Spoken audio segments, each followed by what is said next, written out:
But tell me, isn't it interesting that our president is Addo Akufo-Addo, and then we had a character in the film, Mr. Addo, and the film was about taxes.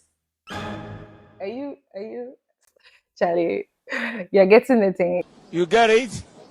If you don't get it, forget about it. It is an undisputed fact that film is a strong tool that can be used for social change and defining narratives, not only for entertaining, educating, and informing its audiences. And by the end of this video, you're going to find out how the government of Gold Coast used film as a strong tool for social change. Welcome to today's video. My name is Alice Johnson. You can call me AJ for short. And this is my YouTube channel. Lights, camera, action. From the title of this video, I'm sure you're already aware we're going to be reviewing Nkoswa wo Kojokrom, which is in the Fante language, translated in English to mean Progress in Kojokrom, a 1953 film from Gold Coast, which is present-day Ghana. I can't wait to unpack everything this film has for you guys. And in fact, you're going to learn so much, including a lot of controversies that follow this film. So stick and stay. You don't want to miss a beat. Of course, because we are going back to Gold Coast, I decided to have a touch of Ghana over here. What do you think? What do you think? Vogue, are you ready for me? You guys are not ready. Anyway, let's get serious about this. Yeah. Progress in Kojokrom is a 36-minute long film that was produced and directed by Sean Graham. Now, if you follow this channel, you know I've spoken about Sean Graham before. He was the head of the Gold Coast Film Unit, and he produced and directed a number of films that were produced by Gold Coast in that time, from 1950 up until independence. And it was a film shot to show the role of the local council in Kojokrom, and basically to sensitize the inhabitants of the town on the importance of adhering to the local council and paying rates. So rates of that time will be taxes of this time. The cast of this particular film were mostly British, so I will link all their names in the description box for you. So just to give you a bit of a backstory, the first ever election held in Gold Coast was in 1951, and it was won by the Convention People's Party, which was CPP. After elections were won, local councils were duly launched, and this was because initially there was no way that taxes were being collected. So it was the chiefs that were handling the rent and other payments made by locals in the city.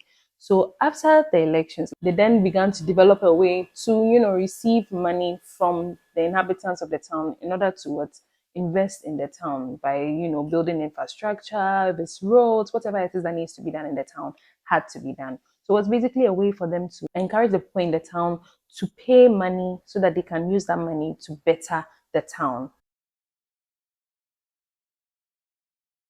The opening scenes of the film, after the narrator does his narration, we see an aerial view of the town Kojokrom. It then zooms in onto a crowded area where we see an election has just taken place and the results were being announced.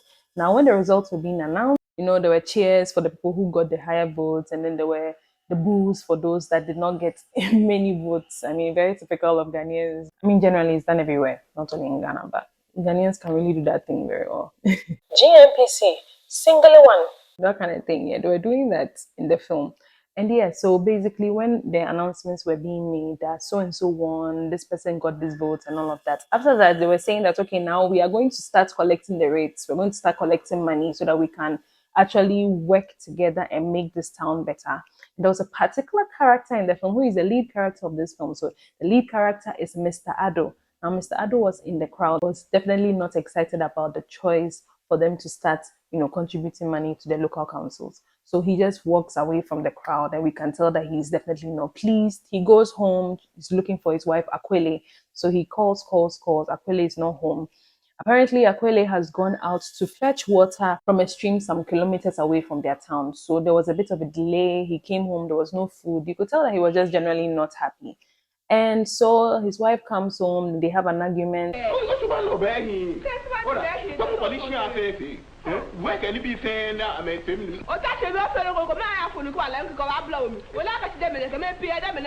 it's just, he's just a chaotic and emotional man. definitely does not want anything to do with any local council. Just wants to go about his business and continue living life. And he feels like there's no need for him to be paying money to a group of people who will now be making the place better when they themselves can do it. We eventually see that he's going about his business. He sees a group of people who are constructing some patches on the road. The people that even presently we still have some people who will just stop you in traffic because they are filling potholes and they'll be asking for some. So he was giving them some encouragement like, Momo, why are they? Momo, why are they? And all of that. And then he sees local council written on the side of their post and then he begins to insult them and walks away. And this happens in other subsequent scenes. We see that he goes to the hospital with a kid that he sees is injured and he sees local council. He wants to take the child away. Even sending his daughter to school, takes her to school. He's happy for development and he takes the daughter away the moment he sees local council. So he's basically against the local council. Okay, so now there's a meeting at the local council, and some of the officials are like, there are some people who are not paying their rates, and it's so not fair. Why are they not paying? We have to punish them. We have to make sure that they pay. How do we then punish them, or how do we fish these people out? And of course, Mr. Addo is number one on everybody's list because everybody sees that he's just vocal about how he's against the whole local council business. Mr. Wusu is one of the members of the council, one of the councillors, as they were called. So he talks to the whole group and tells them that, you know what, I'm going to have to speak to Mr. Addo myself. We'll be able to get to him. So he goes to see Mr. Addo one day. When he goes there to see him, he realizes that the man is home alone. He's not happy. He's grumbling about one thing or the other. His wife has gone to fetch water as per usual. And as she's on her way back, then the bridge that links from where the stream is to their town breaks and collapses. So then, unfortunately, she's stuck behind. So while Mr. Wusu and Mr. Addo were at home and they were talking, Mr. Wusu asked Mr. Addo, why haven't you been paying your rate? He said, oh, I'm sure my wife doesn't even care about it. And he said, oh, are you sure that's what your wife thinks about it? You know what? Let's go and find your wife. So, I mean, that was very like, why would you now go to your wife who was going to fetch water? Why not wait for her to come home? Maybe they felt like she was keeping a while, so they decided to go and they find out that the bridge is, damaged. And Mr. Addo, no, your prega, he was just overdoing everything. He fell into the stream and everybody was laughing at him.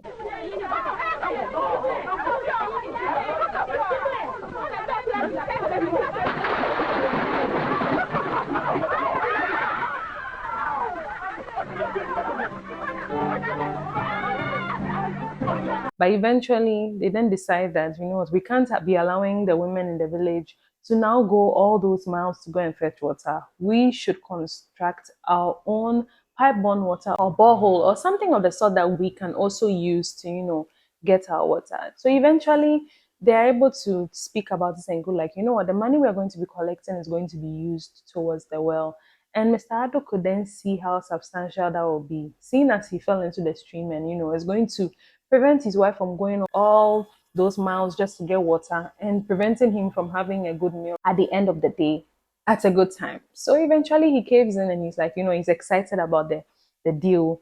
And as they are talking, someone else comes in and then he's like, oh, I don't agree. So there's always that one person. And Mr. Addo himself walks over to him and goes to talk to him about the issue. So that's basically how the film goes. So the film concludes with a speech from the Minister of Local Government and Housing at the time, who was Edward Asafo Ajayi.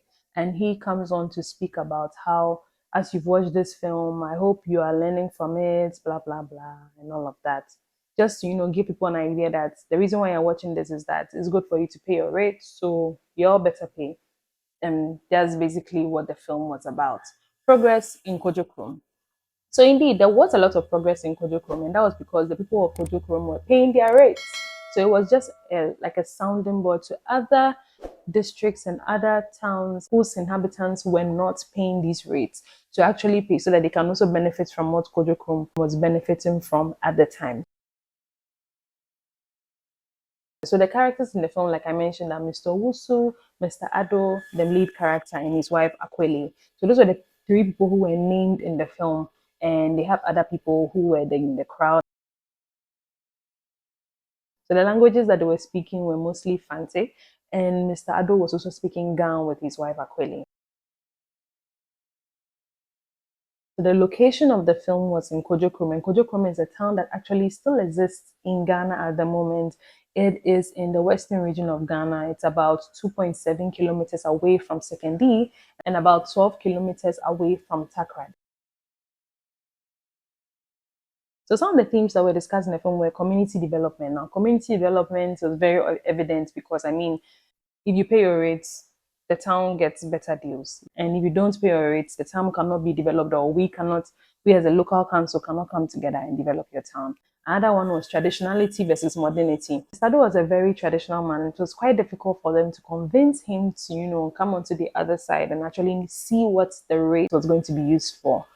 Some other things that were explored were political and governance issues and unity and collaboration, coming together and collaborating as a town, bringing together your rates, your little pesos that you all pay together, coming together and actually helping to develop the town. If you've watched my previous review, which I would link in this particular video, you realize that The Boy Kumasin, which the first ever feature film that was made in Ghana, was shot in 1951, which was about 2 years before Progress in Kojokrom was shot.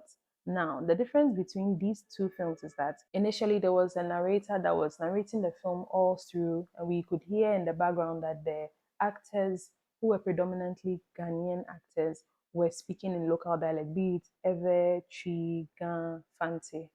And then it was being translated by a narrator who will be speaking English in the foreground. So you'll be hearing the English just opposing with the local language or the local dialect. Now, for this particular film, the only aspect that we see a narrator was in the beginning of the film about how local councils have come in speaking about what the film is about before we now move on to predominantly Ghanaian cast who were speaking in English, Fante, and Ga. So that's just basically how this particular film went. So we can see that there's a bit of a transformation in the way film was being made because comparing to The Boy Kumasinu, which was all done in narrations by a British narrator throughout the film. For this one, we just had a narrator come in, speak, and we had the film flow in the local dialect and in English as well. Now, I have one question. How do you think aerial shots were taken in the 1950s? Because it's quite interesting the kind of angles that were used, especially in the opening scene, where we see an aerial view of the whole town, Kojokrom, and then zooms in onto the elections. Now, I'm wondering to myself, how was this shot? Did someone climb a tree? How was this shot? If you have any ideas, type it down in the comments below and let's learn something because it's truly amazing how these shots were taken and it can be likened to a modern film where you use a drone shot for an establishing shot of the whole town. I found that really interesting. This particular film caused a whole lot of controversy. We'll start from the beginning. Like I mentioned earlier, the narration that was done in the beginning of the film actually had to be cut short because there were a number of concerns that it was dumbing down the intelligence of the people of Gold Coast. Especially with the speech that was made at the end of the film with the Minister of Local Government and Housing. It was quite interesting because I know I've watched the film. Excuse me to say I'm not stupid. I've watched the film and I've seen that Mr. Addo initially was not happy with the local council. And now he has seen the importance of paying. So it means that it's important for me to pay. Why then do you now come after the film and be talking about how have you seen from the film that this? So a lot of people had a lot to say about this particular film and how the Gold Coast Film Unit was really playing on the intelligence of its audience. Now, why was this said? Because the film was basically made to teach people about the local council. So it was believed that it was a propaganda film. Apparently, the beginning narration had to be cut down because they felt like it was just too much and it felt like it was narrating the whole film even before the film was shown. Critics came out to bash the film and talk about how the narration was completely not necessary, but then they did not completely scrap the narration. They just cut out a few parts. I really would like to hear the whole narration because if you watch the film, the narration goes a long way and I paraphrase. Do these people really want progress? Are they really ready to pay these rates and get the progress that they actually need? And some people did not take it lightly. But at the end of the day, they were able to scrap off some part of the narration and then the film was able to go out. But regardless, the film did well. It was even adapted by the Malaysian government and it was adapted into Malay and so many other languages and played all around those other countries because those territories were also implementing the local council system, also encouraging their inhabitants to pay rates. This film traveled all around Ghana with teams of about 6 to 7 people going around different towns and showing the film. Then afterwards, having a conversation with the inhabitants of the town about the importance of rates. And this was done all through the country. And indeed, they saw an increment in rates being paid. So they'll usually go in the evenings, show this film. Then in the mornings, there'll be like a whole meeting with the town for them to interact on what it is they watched and, get their feedback. Just to, imbibe and ingrain that idea into the minds of the people. So you can see how powerful film is. Now, what are you doing with the stories that you're telling? What are you doing with the power that you have in your hands as a filmmaker? If you are watching this and you're a content creator, you're a filmmaker, you have the power to change narratives. You really have something that is powerful. So it's really good to use it wisely. But tell me, isn't it interesting that our president is Addo Akufo-Addo? And then we had a character in the film, Mr. Addo. And the film was about taxes. Are you, Charlie? You're getting the thing. You get it? If you don't get it, forget about it. Yeah, it's just so interesting. But anyway, I like to draw disparities between the old and the new and also the similarities as well. But what are your thoughts about this film, Progress in Kojokrom? I do not know exactly where I can get it. If I do, I will link it in the description box so that you can also have a watch for yourself and tell me what your thoughts are on the film. Don't forget to share this with a friend so that they can also learn a thing or two about our country, Ghana. It's been fun bringing you this review. If you have any questions, if you have any suggestions, if you also have anything that you think about the film or anything you know about the film, drop it in the comment section and let's get interactive. I'll definitely come back with another review pretty soon. So guys, keep it locked and stay tuned to this channel. Don't forget also to subscribe to the channel and let's grow the family. Thank you all for being such a wonderful audience. I will see you in my next video. Bye.